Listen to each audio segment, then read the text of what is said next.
Hey, so if you want to get started calorie counting and tracking, I'm going to get into the quick of it.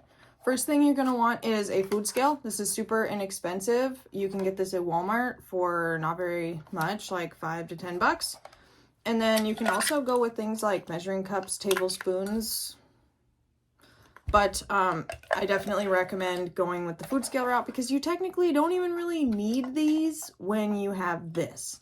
Okay, next thing you're gonna need is a tracking app like MyFitnessPal, or even if you have like a smartwatch, you can use the Fitbit. There are so many different apps for tracking now that you can find one and you can use it. But I personally recommend MyFitnessPal because that one is the one that I've been using for the better part of a decade, and it's like the Wikipedia of food tracking, but it also helps you input your own entries as well. If you can't find what you need, usually the correct one is in there, but I will show you how to make sure you get the correct entries because there are lots of incorrect entries that you will find.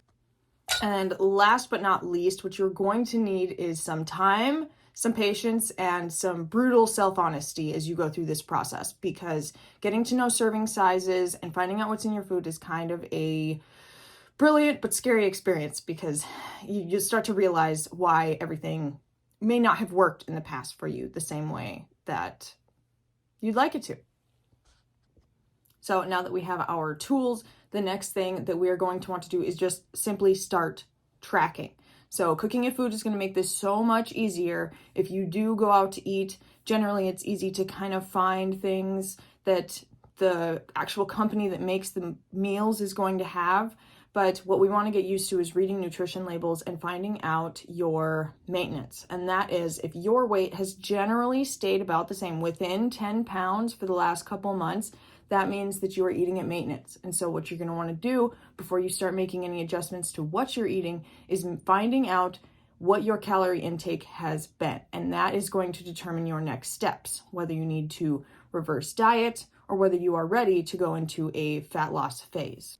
The reason we want to find our maintenance is because this serves as the absolute, it's your foundation. This is going to give you so much information about the foods that you need and the energy that you put out. Because once you find that balance, your fat loss rate is in your control. Okay, you can plan it out as you want to go along. So maintenance is going to take about a week or two to track. The reason we want at least a week and not just a couple days is because the way that you eat on your days off away from work and the gym are typically going to be very different than the ways that you eat when you are on track, when you are busy at work, when you're feeling it, when you feel like you're doing fantastic. That's not going to be every day. So we do want to make sure that we are finding our averages. Okay.